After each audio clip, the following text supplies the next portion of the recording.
Hey guys, it's Lewis on the Gaming Rift, and today we're going to be reacting to a video that was uploaded fairly recently earlier this week, titled Why Dark Souls is for Everyone.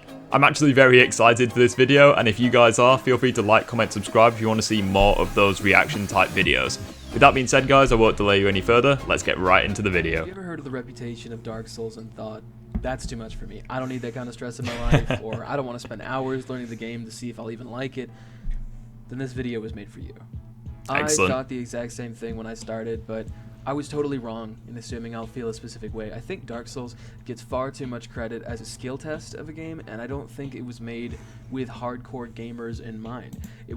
Yeah, I think I can agree with that, because you got to keep in mind, like, back when Dark Souls 1 came out, it was during the era rather of like Amnesia: The Dark Descent, you know, just like getting a reaction out of YouTubers, because, you know, this was quite a niche thing for the time. So yeah, I don't think Dark Souls was intended for the hardcore audience. I think it was just intended to get a reaction out of people. It's just that, you know, more and more people liked it, and it became what it is today. It was created for an interesting, terrifying, beautiful, and mysterious experience. Everyone should try Dark Souls. Yeah, I agree. I jotted the idea. Although, one thing I will say is, I think, in terms of your first Souls game, I think it should be Dark Souls 1 or Elden Ring. I think they are the least restrictive out of the games, and I think that they are the best ones in my opinion. This video down back in halfway through 2022, I was watching my buddy play Dark Souls for the first time, and he reminded me of what I was thinking when I went through the same problems. I just fell in love with the game again. I started looking up other people's first time playthroughs to get more of it, because I'll never play Dark Souls. Hold on, let me just go back to that. Bear with. Yeah, so like shit like this was all over the internet in like 2011 or 2013 rather. I think it mainly blew up with like PewDiePie, Markiplier, those guys playing it. But yeah, like even to this day, like look, 4 months ago, 2 years ago, you know, fairly recent in the grand scheme of things. I'll never play Dark Souls again for the first time, and that really is the best part of playing these games. Demon Souls, the first venture into what will become the Souls genre, was a massive failure in Japan. Far too difficult, obtuse game design, strange button layout, no pausing, confusing story, and unforgiving gameplay. It also did surprisingly well in the West, with unique gameplay, dark fantasy aesthetics, atmospheric exploration, mysterious and well-connected story, and again, unforgiving gameplay. It's quite weird. This is in HD, but you kind of forget just how... I don't want to say the graphics are shit, but one thing that I will say is that even though the graphics are not that good, you can see... Hold on, let me just go back to that. The story. You can see just how atmospheric everything must have looked. And again, unforgiving. It's just a shame the graphics haven't aged well. Fresh contrast to the same. Which is where the remake comes in, I suppose. Success was unexpected from FromSoft. They didn't expect much from this game, directed by some random account manager turned game director. Bandai Namco quickly partnered with the FromSoft team to publish the There she is, Dark Souls. Gaming YouTubers, Let's Players. Players, Speaking of PewDiePie, can massively boost a game's popularity. It's no secret that if someone like Markiplier, The Adventures of Titty McSwag, you were about to get a huge influx of new and impressionable young people. It's similar to bro, this is like a trip down my childhood. That made for easy thumbnails, easy videos, massive numbers, in a world where games like Cat Mario, I Want to Be the Guy Gaiden, and Happy Wheels were massively popular for being games that just made YouTubers die and scream, or being difficult for the sake of being difficult. Yeah, so like, I think Dark Souls initially fell into that category where like, it would... Like, because you gotta keep in mind, like, YouTubers would be shit at the game to start off with, as everyone is, and they would die over and over again, and it would be funny for the viewer. However, over time, yes, they would still die as the game gets harder, but they would also make their own build, they would fall in love with the game, the lore, the atmosphere, the bosses, etc., and it transcended that, in my opinion. So, like, it, you know, people saw the quality of the game rather than just thinking that it was a game just to react to, you know? Of course some people are going to mistake this other viral video game for something similar if they don't sit down and play it themselves. It also must feel really fucking good for people who have completed Demon and Dark Souls, having those online worship it as a holy grail of skill testing, pushing that message that Dark Souls is the true gamer's game, the elite, the salty spittoon, is really not all that. It's hard, but what I mean to say, it's so much more than that. Oh, absolutely. On it because I believe everyone should play. Yeah, like, Dark Souls 1's difficulty has not aged well. In the context of the other Souls games. Like, yes, in devoid of context, in a vacuum, Dark Souls 1 is a very difficult game. However, like, Dark Souls 3, Bloodborne, Elden Ring, Sekiro, those games are way harder than Dark Souls 1. Way harder. To an extent, you could even say Dark Souls 2 is harder. Like, it's difficult, but it's nowhere near the hardest game of all time. Dark Souls. Oh, shit. Oh, I like this music. Also, I hate that fucking bridge. The hottest topic and probably the biggest barrier to entry. Mate, this motherfucking wyvern, like, killed me so many fucking times in my first playthrough all those years ago. People arguing that the difficulty is unnecessary and others saying it is essential to the experience. Dark Souls is a fairly difficult game, but it's also just fair. Usually. Pressing a button in Dark Souls, yeah, I agree with that. An animation. Once the animation queues up, you are stuck doing that animation for a short period of time. These are the times you are going to get hit the most, whether you misread an opportunity for a hit, drink, roll, whatever, or enter to miss input. It may seem intimidating, but you start to realize that this game is kind of slow. Like, look at this big goofer. Dark Souls 1 is slow compared to the others. Like the tutorial boss. Now look at him swing. I just stood there and got fucking rocked. But why didn't you move, video voice, to prove a point? Now, look at this time. Check this out. Like, bro, you cannot tell me that the Asylum Demon is in the same universe as the Grafted Scion from Elden Ring. Like, yes, I'm aware that you're supposed to beat the Asylum Demon, whereas you're supposed to lose to the Grafted Scion. I get that. But, like, even compare the Asylum Demon to, like, Udex Gundyr. It's still nowhere near a contest. A model phase through his hammer. But why? Iframes, short for invincibility frames. A short period of time where you are invincible. In Dark Souls, you get iframes right when you start your roll. You can also get behind him, and he has to turn around and hit you, or is forced to use his only move that attacks behind him, which is a butt slam. The bread and butter of Dark Souls largely consists of timing and positioning, not twitch reflexes like some dudes would have you believe. A few bosses and enemies could test your limits, sure, but every enemy is all about timing, spacing, and memory. The definitive version of the game is called Prepare to Die Edition. I know I'm I'd also like to point out with Dark Souls 1, as far as I'm aware, it's the only Souls game which tied iframes to equipment load. So, like, if you were if you were like a lightweight character, you would actually have more iframes with your rolling, in addition to having a faster roll. So, like, evasion was, like, the best thing for you if you were a light build. Whereas if you were a heavy build, not only would you be slower, you'd also have less iframes, meaning that chances are you'd take a hit. And it kind of went up as, like, a ratio. In the other Souls games, yes, you were faster and slower, but I'm fairly certain the iframes didn't change. I could be wrong, but stealing this from someone. It was fun to play. Sorry, but that is not a warning. That is advice. You need to die every now and again to see that new animation.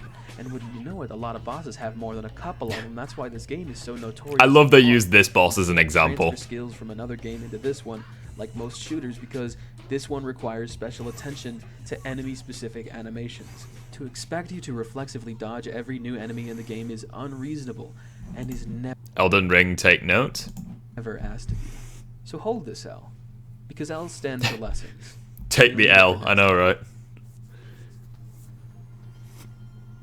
Player expression. I think this is the biggest thing. I think he's going to go into, like, builds and stuff. Dark Souls is, like, a much different experience depending on your build. Like, more so than most other games. So, contrary to the sheer number of tier lists talking about the correct holy weapons, shit stats, armors, spells, and countless guides out there for new players, if you were completely isolated from it all, you would still find a special class and build all on your own. Something more fun than the rest. Wow. Something that makes sense to you. Even today, it feels like Dark Souls provides a surprising amount of customization. Like, look at that. How you play. Yeah, a lot of modern games include... There was, like, 3 or 4 different examples there, but they were fundamentally different from each other. skill trees, different types of loot, abilities. And you probably already know that half of the time for big AAA titles, they don't feel like anything special. Like this is something I hate with modern games, where like if I just go back to where he did the example, like look, he has like 2 different bows, and the only difference is like the quality and the damage, but they have like the same moveset, right? In Dark Souls, every weapon is fundamentally different to the core, whether it's more damage, more speed, less stamina consumption, more durability, less durability, different, sizes of the blade, different moveset, etc. No weapon is completely the same as the other. Each weapon has their own pros and cons. Whereas in some games, especially like more recent games, you just get like the same weapon, but it just does more damage. For big AAA titles, I don't think that's good game design. Special, like, who the fuck actually cares about getting an ability that gives you more farming in Far Cry? The game creates its own problem with how often you need to go collect things, and just for you to work to decrease the time doing it, that is an anti-video. I forgot about that. That is fucking cookie clicker with extra steps. Who cares about a dumbass ability in Cyberpunk that gives extra passive damage? It doesn't change the gameplay. Like, this is kind of what I mean. Like, Cyberpunk is actually quite a good example in some ways, where, like, obviously, with the whole hacking side of things, you can approach a situation differently and, like, fuck around with the enemy. So, like, in that sense, Cyberpunk is a good example. However, this example with the assault skill tree, look, he's got, like, 18... No, he's got, like, how many is that? Like 15 different perks, yet they will not affect the core gameplay. They'll increase his damage, maybe increase his defense, and maybe give him, like, more utility. But the core gameplay loop does not change. Whereas every piece of equipment you get in Dark Souls could make or break the gameplay loop, which I think is better. In any way. Like, look at that. Good example. Defensive attacks with blades deal 300% more damage. So you might say, oh, well, he's going to use more blades. But, like, what do blades do differently in Cyberpunk aside from cosmetic? Like, they're still just melee weapons. Unless I haven't played Cyberpunk in a while, I don't know. Most of it just doesn't... You get what I mean. There are stat increases when you level, this is true, but it is made interesting with the idea that once you level that stat, you're stuck with it. Yeah, As you go through you can't respec in Dark Souls 1. And abilities that require a certain stat to use. Yeah, you could start a new Like, character, or you could... Let me just go back there as well. Look at how many fucking weapons there are in Dark Souls 1. And that's not even all of them. I bet that there was like 20 different weapons there, and all of them behave differently from one another. Uncomfortable build you're rocking. My first playthrough, I had like absolutely no health. The Crimson Mage armor. Into resistance. Fucking hell, that damage. If you don't know, that is like one of the worst things you could level. From both him and the dragon. It gives you defense stats when you could just get better stat gains from just armor. You also get a few resistances just by leveling. Resistance is shit. Despite this, never I still upgrade had it. A lot of fun going through the game. Taking down dudes with my high strength build. I thought I was doing amazing with my character because I just stood away from watching videos and how to min-max it. You can use any weapon to endgame so long as it feels good to you in the moment. And that's why I love... He's so right with that statement. Because, like, I've beaten Dark Souls 1 before with the starting weapon. Because it doesn't matter. Every weapon is balanced, you know? It doesn't matter, you know, when in the story you get the weapon. It can be used until the endgame. It entirely depends on you and what weapons you like using and what weapons you're good at using. That's what matters in Dark Souls.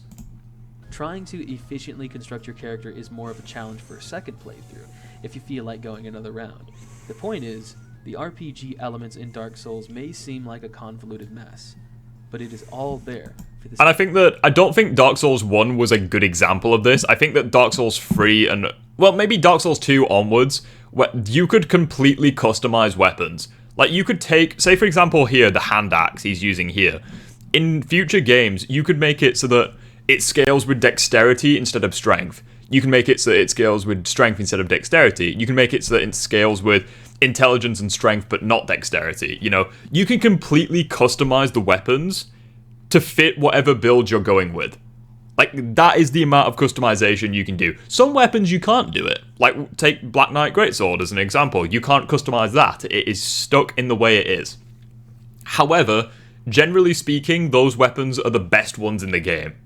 The trade-off being that you can't customize them. The weaker weapons, yeah, they're not as good in base, but you can do whatever the fuck you want with them. Dark Souls 1 gives you those options. And literally everything in Dark Souls has a pro and a con. And it's up to you to maximize the pros and minimize the cons.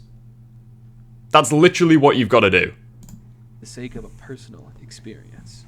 If you just It's go so with good. what feels right, you'll have a fairly unique and, I think, an unforgettable time. With the number of playstyles dependent on the player's mindset and skill level. And a good example of that is like the clutch rings. You know, where they increase your damage with a certain element, but they make you take more damage in return. It's like, yes, it gives you a positive bonus, but it also gives you a negative, like, debuff. And it's up to you to deal with that. You can either choose to equip it or choose not to equip it. The choices are yours, but regardless of what choice you make, you have to deal with the consequences. Which I think is good. The number of different weapons or spell combinations, the number of armor sets that may or may not interest someone, which affects the rolling speed. All of these choices lead to an experience that is Jesus Christ. far different from your friends. My buddy was, for some reason, Black magic is just OP. the idea of having a bow in Dark Souls.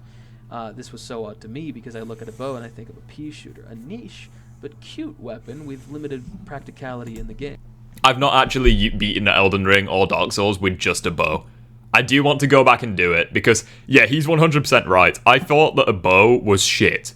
I thought that it was just a shit version of magic. However, as you can clearly see here, you know, the damage numbers aren't terrible. But I saw him use those arrows, those items, those spells, dozens, maybe hundreds more times than I would ever think to, and he created a gameplay loop for himself which involved scouting out the enemy, sniping what he could, throwing a fireball as they approach, and cutting them down with his scimitar to finish them off. Wow. He even finished off a few bosses with the bow to keep his distance to make sure he won. The way he played created a different first-time experience with a wildly different strategy. It was just a different game to mine. Exactly. Dark Souls 1 is literally a different game, depending on how you approach it. Like, the Asylum like, that boss is massively different. Like, if you try squaring up to him with heavy armor and a big-ass shield, you're going to have a much different experience than if you take him on at range. It can be the difference between being tactical and trying to overwhelm your opponent. Like, it's completely different. You're going to have a much better... And I know that some games try the same exact thing, but I think Dark Souls 1 and other Dark Souls games, to be honest, like, it's just so good at doing that. Forcing you to make choices. Passages I didn't even know existed. Again, I don't want to show them to you because you might just remember them and take them without discovering them yourself, but just when I think the game is going to be tedious because of how he played, it rewards him for being different. Exactly. It's like that with morality in the game too, which I adore. The game does not punish players for killing any NPC they see. Actually, it rewards you for having the gall to do something different. Oh, did you kill the merchant because you're an asshole? You wanted to see what he would say when you attacked him because he had a funny voice? I mean, let's be honest, we all killed this merchant. Unless you were, like, using a bow only, and you had to use this guy to buy arrows, you killed this guy. Who the fuck actually bought things off this guy? No, you killed him. You get the Uchi Katana, you get the keys, you get the bottomless box, you get everything. Like, you killed this guy. It's like the rules. Or just wanted to see what he would drop? That's cool, dude. Take this super rare sword. Even the story itself like, yeah, you get designed with a unique the Uchi Katana off him. You may have which is a very reliable weapon. The stories are far too convoluted for anyone to follow and reasonably appreciate, but I'd like to disagree with the sentiment. Not that it's convoluted or vague, it definitely is. I'd like to disagree with the idea that you can't appreciate the story because of this. Without spoiling anything, the game drip feeds you its story through brief bits of dialogue, visuals, item descriptions. Even the least perceptive players can see this town of aggressive and starving dogs, undead with outfits that are supposed to appear like thieves, and pyres burning in the street. You should be thinking, wow. Yeah, like, this is something that a lot of Souls games get criticism for, and Elden Ring is no different. You know, people, you know, with like the Quantum TV stuff, they criticize the game for having fuck all story, and even the guy that I reacted to a few weeks back, they said that the game's story, it wasn't for them. But like, the Souls games tell their stories differently. where like the main events have already taken. Like imagine a book, right? The entire intro cutscene for Dark Souls is the entire book, and then like you start the game like after the book has ended, and it's up to you to like explore the world, meet the NPCs, find items, read stuff, pay attention to your surroundings, and slowly but surely that book, you will learn more about it. Like that's basically how they tell their stories, and I think it's very good. This place fucking sucks, and that's all you really need to be feeling at that moment. If you want more complexity... Like, it's not hard to get a basic understanding of what's going on. Like, yes, if you wanted to learn absolutely everything about what's going on in the story, you're gonna have a real fucking bad time, unless you're into that sort of thing. Like, there's just so much. However, it is not difficult to get a basic understanding. It's all there for you to find, although it'll take some sleuthing and assuming on your part. Depending on what you do and where you need to go out of your way to research it. Meet people and progress several different storylines aside from your own. I don't want to spoil anything just in case, but how you view the story will be dependent on what characters you meet and how deep you get into their storylines. That player model. I will say though, it's possible on a first playthrough to just not meet a lot of side characters. I love this game head to toe, including the flaws. It's not perfect in any way. Yeah, regardless, it's not perfect. This is my main case for why everyone should try out the game, but there's more about the game that I deeply adore and wanted to share. Yeah, it's Dark Souls 1 is not perfect. However, it is still just a really good game. Like, even the end game to an extent. Like, people criticize the second half of the game saying, like, it was rushed, and you're not wrong. However, I think that with the exception of Lost Izalith and maybe Demon Ruins, the second half of the game is still fine. And you've also got the DLC that more than makes up for it. So, like, I think the game overall is like a 9.5 out of 10. It's phenomenal. The presentation doesn't really fit the theme of Dark Souls is for everyone, so here it is at the end. Fuck's The game sakes. is beautiful. Oh. The art direction is gorgeous, to a point where you could forget that you're looking at these charming low-poly environments and models while you're swept up in the moment. I don't want to spoil agreed. anything major, so you'll have to take my word, sadly, but the music ranges from... Like, this is something as well that, again, the Quantum TV thing criticized Elden Ring for, saying that the graphics are shit. But, like, the Souls games aren't focused on giving you good graphics, because the art style is amazing. Like, look at that shit. Like, it's okay for Anno Londo to not be perfect in terms of, like, graphics. Because look at the art style. Look at everything that is going on in this image. It's just beautiful. Like, who gives a shit if, like, the graphics aren't that good? But even then, the graphics are still phenomenal. Like, this game came out in 2011. And the remake, I'm pretty sure, came out in, like, 2018 or 2020. Like, around that time. The graphics are phenomenal. Music ranges from like, yeah, they're not the best, to the more subtle moments between larger... but the art style more than makes up for the it. Firelink Shrine's theme right now. And if you've never been to Firelink Shrine, let me describe it. The warm colors of a fire draw your eyes to a cleared patch of land among the ruins around you. The weary and the ponderous gather in their own little corners before their next... So many memories. Into the distance you can see the cold and unfeeling walls of Anor Londo. Is Dark Souls 1's Firelink Shrine still the best hub area in the series? I don't know. I think the biggest compliment I can give it is how it connects to everything. Like, you can get to pretty much every area in the game from the Firelink Shrine, which I really do like. Like, Majula is really good. The Hunter's Dream's pretty good. I don't think Dark Souls 3's Firelink Shrine is nearly as good as this game's, to be honest. The twisted depths below. That might be a hot take. All manner of grotesque. And paths leading to who knows where. Guarded by the dead. Somehow this place feels like an island. A reprieve from everything arduous and unknown. A brief glimpse around the faces that find themselves... Is that fire in the background? He's got like a fire sound effect. At the familiar warmth of the fire. It feels really weird. It feels like a camping story. Thank you for watching. Honestly, that was a phenomenal video. I really enjoyed that. He brought up some pretty good points. Like, there was nothing that I disagreed with. I think that if you wanted to get into the Souls series, starting with Dark Souls 1 or Elden Ring would be, like, the best case. Like, Dark Souls 2, it overwhelms you from the beginning, and it also has shit mechanics. Demon Souls... Yeah, you could... I mean, Demon Souls is an exclusive, though. So, like, not everyone will be able to play it. So, I don't think... And it's the same with Bloodborne. Bloodborne's an exclusive. Even though it's phenomenal, I don't think it's the best starting point. And it's also one of the more difficult Souls games. So, I don't think it's the best one to start with. Dark Souls 3... It's, like... I think it's a good game to start with, but it just demands too much from the player. Like, Dark Souls 1 and Elden Ring more so, they offer more freedom to the player. Like, they're basically like, oh, you can't beat this boss, he's too hard. That's absolutely fine. Go in a different direction, find a different boss that's more your, level, and fight him instead. That's totally fine, and that's what you can do. And Dark Souls 3 does not do that. It's very restrictive. There's only, like, a handful of examples in the game where you actually have choices as to where you can go. Like, take the tutorial for an example.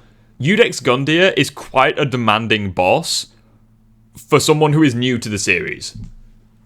And you cannot progress until you've beaten him, which I think is quite, it is what it is. But, like, Elden Ring gives you the option to skip the tutorial altogether. So, like, if for whatever reason you're struggling with, the Soldier of Godric, you can just run past him. And you lose, like, what? You lose, like, 600 souls? Who gives a fuck? Like, Dark Souls 1 and Elden Ring are phenomenal games to get yourself introduced to the series. And, to be honest, I still think they're the best two Souls games. Like, yes, other Souls games do things better, but, like, okay, like, Dark Souls and Elden Ring are not a 10 out of 10 in any one thing, but I think they're, like, a 9 out of 10 at, like, everything, Like, there are some things that Dark Souls 2, 3... Bloodborne, Sekiro, there are things that those games do, and Demon Souls, there are things that those games do better, but I think that Dark Souls and Elden Ring are just the best overall.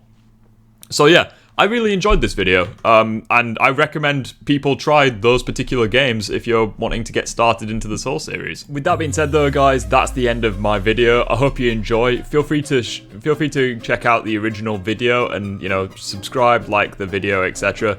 Tell them that I sent you. Because at the end of the day, spreading support on YouTube is very much a good thing. And if you enjoyed my video, and if you like some of my takes, feel free to comment what you enjoyed about the video. Feel free to like, comment, subscribe to not just this channel, but also to Dave the Fish, where, we cover more Dark Souls related content. And feel free to hit me up on my Twitch as well. We're going to be going live later on today. It's going to be some really fun stuff, and I'm sure you'll enjoy it. With that being said, I hope you enjoy. This is Lewis, or The Gaming Rift. I'll see you all in the next one. Have a good day, guys.